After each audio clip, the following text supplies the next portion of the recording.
So now coming to the second test, it was not it was a Guyana wicket was a very difficult wicket. Ball was moving around, and especially when you bowl those tight wicket to wicket and hard length bowling, it was very difficult to bat. And West Indian team was Jayden Seales, Shamar Joseph, everyone were absolutely brilliant. They really troubled South Africa in the first two sessions. They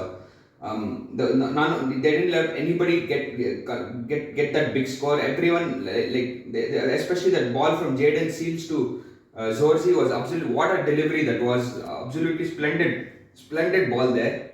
And I think they had South Africa on the back foot at around 97 for 7. Then from to around 104 for 9. I felt it was West Indies test match to win. I felt they were going to dominate this test match, but then I think they got very complacent. Like Dane Pettit and Andre Berger, they felt that it was just one wicket and eventually it will fall. I think they got that lethargic attitude, allowed Dane Pettit and Andre Berger to get that magic sudden stunning partnership of around 63, taking South Africa to around 160. At this point, this is where you need to make sure you close those games, and West Indies missed out at that point. And I think that partnership gave that momentum to South Africa, saying that now they have somehow recovered to something better.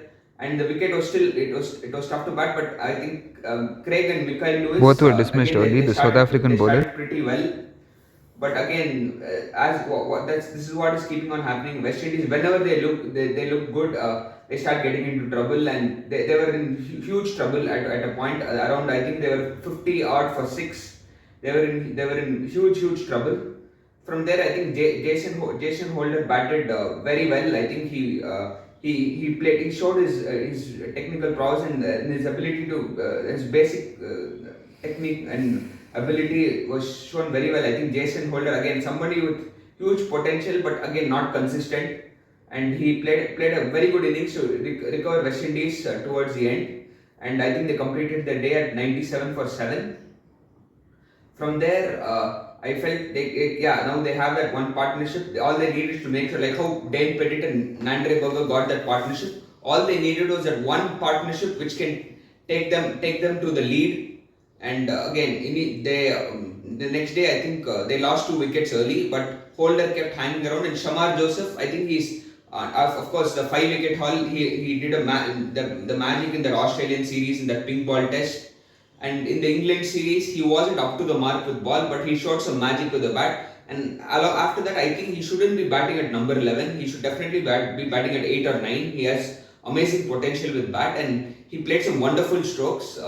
And that took West Indies close to the 160. They finished at around 144.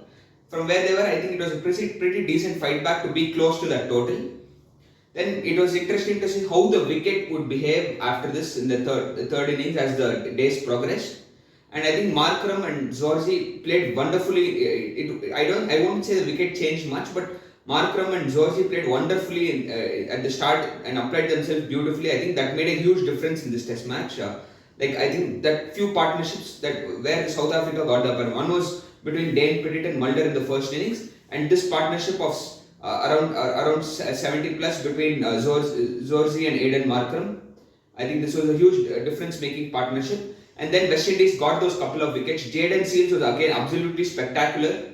He bowled wonderfully. That hard length wicket-to-wicket bowling. It was the South African batters found it very hard. And again, they kind of lost their way. They from around 79 for no loss, and they were at around 120 for 2.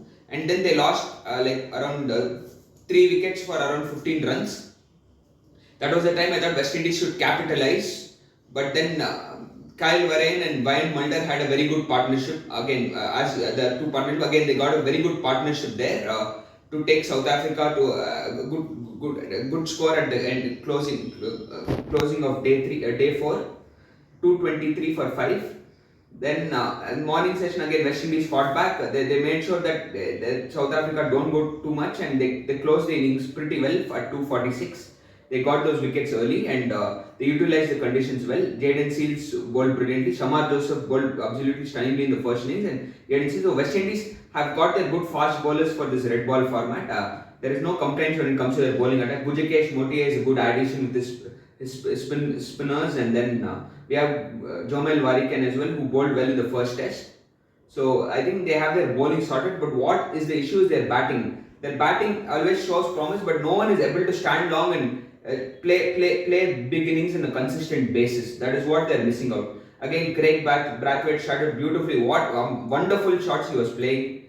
And then then again, like he just lost it to a good ball. And then after that, again, they were not able. West Indies were struggling to get that huge partnership. Cavam Hodge looked good in places. Athane showed good resistance, but again unnecessarily went for a sweep shot.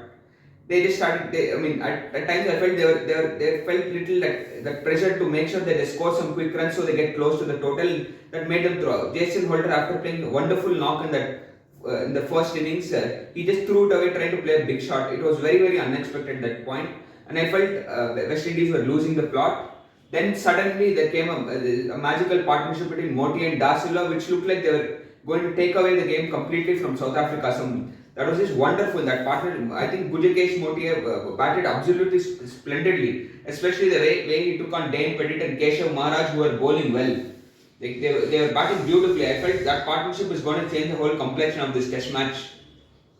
But again, I think they're little bad luck for West Indies. Two decisions which went to umpire's call. When I see it from the naked eye, it looks like it's going down the leg side. If I was the umpire, I would give it not out, but it was very tough luck. I think Da Silva and Moti, both of them, I felt they really played really well. They deserve to take West Indies home, but kind of tough luck there. Then we were manifesting maybe Shamar Joseph can play that magical knock, but yeah, the South African bowlers were too good, and even Rabada, especially that ball to Cavam Hodge and Kiasi Karti as well. I think, and Bayan Mulder as well, he bowled pretty well. I think overall South Africa also have got a pretty decent bowling attack now. So if you see, I think West Indies need to work on their selections. Mikhail Louis has got good opportunities, but he has shown promise, but he has not been able to convert his starts. I think they need to invest on Kyle Mayers, Shai Hope, and Roshan Chase. They need to invest them in all three formats. I think they have three good three format players, and these three need to be invested in the red ball format a lot as well.